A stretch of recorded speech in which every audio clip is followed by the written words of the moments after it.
السلام علیکم ورحمۃ اللہ وبرکاتہ، میں ہوں یعقوب علی، آپ لوگ دیکھ رہے ہیں مائی کی ورلڈ۔ اکرام، آج کی اس ویڈیو میں بات کرنے والے ہیں حضرت علی نے فرمایا بیوی سے ہم بستری کرنے کا اسلامک طریقہ کیا ہے، آپ کو اس ویڈیو میں بتائیں گے۔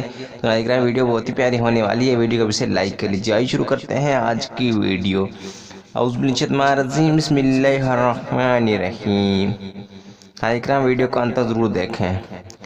حضرت علی کی خدمت میں ایک شخص حاضر ہوا اور ہاتھ جوڑ کر کہنے لگا کہ یا علی، بیوی کے ساتھ ہم بستری کا اسلامک طریقہ کیا ہے، ہمیں بتائیں۔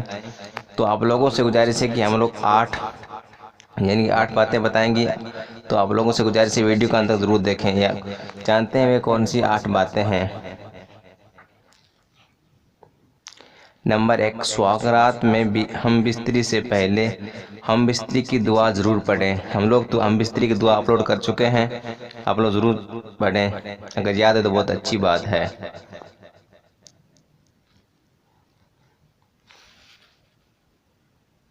نمبر 2، سہاگرات میں ہم بستری سے پہلے 2 رکعت نفل نماز ضرور پڑھیں۔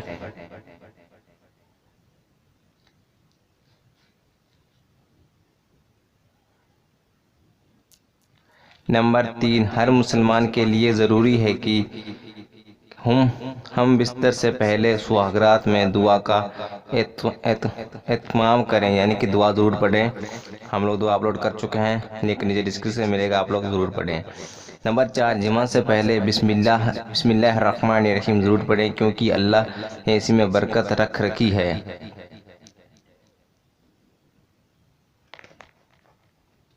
نمبر 5، ہم بستری کے وقت جانور کی طرح ننگا مت ہو یا کرو، یعنی کہ ننگا نہ ہو۔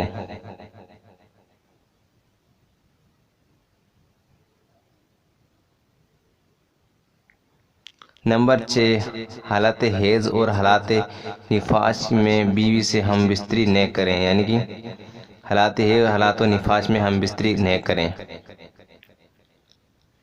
اور نمبر 7، بیوی کے پچھلے راستے سے ہم بستری مت کرنا، یہ کرنا حرام اور ناجائز ہے۔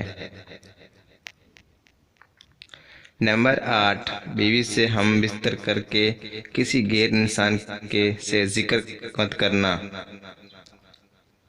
امید کرتا ہے کہ ہمارے 8 پوائنٹ آپ کو اچھے سمجھ آئے گا۔ اگر سمجھ آئے تو ویڈیو کو لائک اور شیئر ضرور کریں۔ ایسی ویڈیو دیکھنے کے لیے ہمارے چینل کو بھی سبسکرائب کر لیجئے۔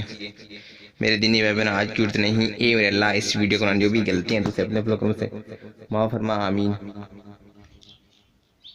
دعاؤں کی گزارش۔ السلام علیکم ورحمۃ اللہ وبرکاتہ۔ ملتے ہیں انشاءاللہ کیسی نئی ویڈیو کے ساتھ، تب تک کے لیے اللہ حافظ۔